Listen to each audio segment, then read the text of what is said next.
Hi everyone, this is MTG Commander, and I'm here with the Maralen of the Mornsong EDH deck.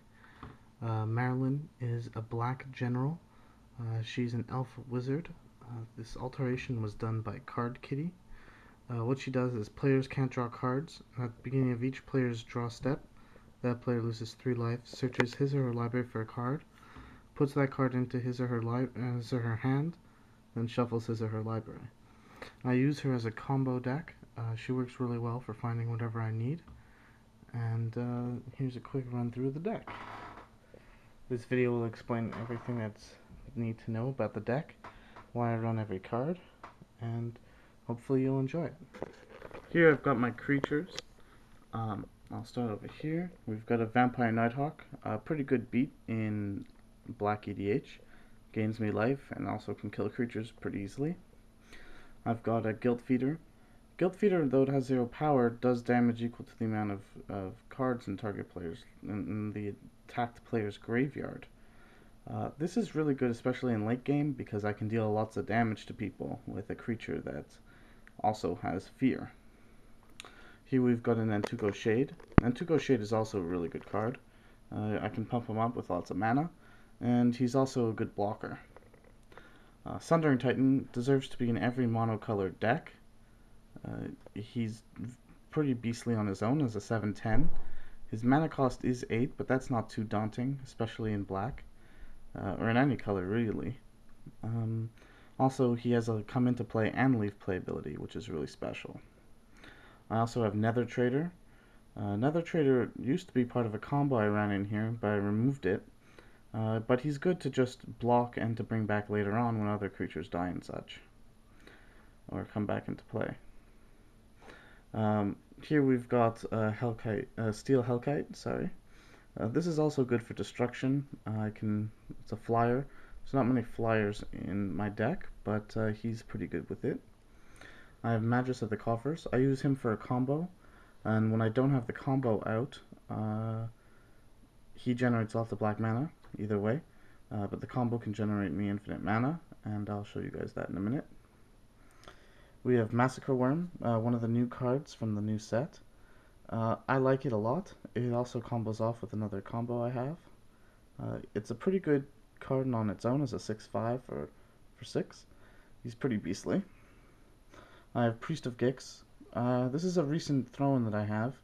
I'm not sure how it will play out yet, but I like it because he basically pays for himself, and I don't have to worry about other things with him. I have Ink Eyes, Servant of Oni. This is to steal creatures. It generally doesn't see much play, but when it does, I get to steal a lot of creatures. Netherborn Phalanx. This is pretty good against token decks. I also run it for its transmute cost. At 6, it can bring a lot of stuff into my hand. I have Geth, Lord of the Vault. I love Geth. He's one of the favorite creatures in this deck. His ability is really amazing, and with all the sack engines and stuff, I can always steal and mill my opponents pretty quickly, as long as I have the mana for it. Here we have Herald of Leshrac. I use him in a kind of combo with Vampire Hexmage, which I'm going to show you guys in a minute. He works really well because I can steal the lands. I'm not big on land destruction or stealing with Herald of Leshrac and Sundering Titan, but I find he's pretty good to keep just in case. Here I have Puppeteer Clique. Puppeteer Clique is my favorite card. He is amazing to steal things with, and when used with Vampire Hexmage, you can steal a lot and recur him many times. We've got Necrotic Ooze. Necrotic Ooze is good with cards like Geth, Lord of the Vault, Nantuko Shade, Magus of the Coffers, and anything else your opponents have. You can't assure yourself that your opponents are going to have anything good, but you can assure that you have something good. We've also got Wurmcoil Engine. I use it in a combo with Nim Deathmantle and Ashnodd's Altar to generate infinite tokens. I'll show you guys that later. We have Warren Pilferers and Gravedigger. Basically, they're the same card. One costs 1 more mana than the other, but I use this in a milling combo, which will come up later. Bog Initiate. Good when I use Ashnodd's Altar. He's also comboed with Reassembling Skeleton to generate lots of mana. and to potentially win the game in a combo. We have Vampire Hexmage, which I showed you before. This is really good to take out Planeswalkers and to deal with my Puppeteer Clique and the Herald of Leshrac. And I also have, finally, Seizan, Perverter of Truth. When combined with Maralen, that means my opponents are taking 5 damage per... That means everyone's taking 5 damage per turn. And even if Maralen is killed, he will still deal 2 damage and we draw 2 cards. Here I have my artifacts. I have Soul Ring, good for mana production. Sword of the Parents, which I use for an infinite mana combo. Sensei's Divining Top, a key staple in any EDH deck. Felden's Cane. Tormod's Crypt. I use these two for Graveyard Hate and Graveyard Recursion. There's Planar Portal. Planar Portal works really well with Maralen because it allows me to do a second search without losing any life. And since with Maralen in play you can't draw cards, you have to use Planar Portal to search again. This doubles the amount of search I can get and cards in my hand I can get. I have a Nivinaral's Disc. This is good destruction. I like to keep it on the table until the last moment and then pop it to destroy all kinds of things. I have Extraplanar Lens, which I use with my snow-covered swamps. This allows me to get extra mana without giving my opponents extra mana. Lightning Greaves, another EDH staple. It's particularly good to protect Maralen. Here I have Nim Deathmantle. This is a good card because I use it to combo off. It's also a very good recursion. I'll explain the combo later, but the recursion that itself has is always really nice. Here I have Death Render, which is an incentive not to destroy my creature sometimes, because I might be holding something big in my hand. Here I've got my sack engines, Ashnodd's Altar and Altar of Dementia.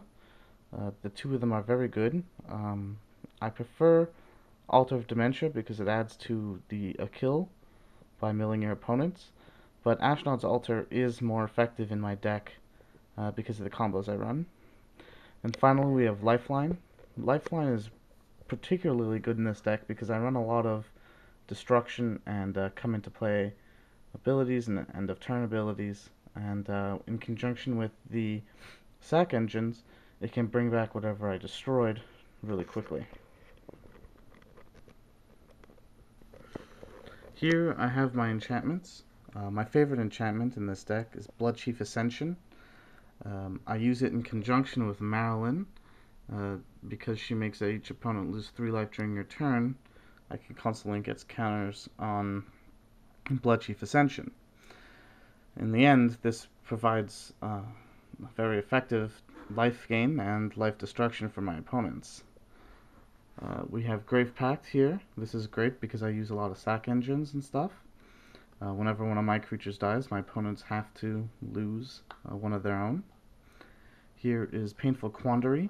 This is really good because whenever someone plays something, they have to either lose 5 life or discard a card.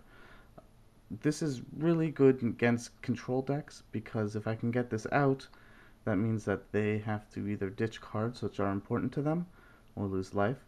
In conjunction with Wound Reflection. Wound Reflection is another great card in this deck.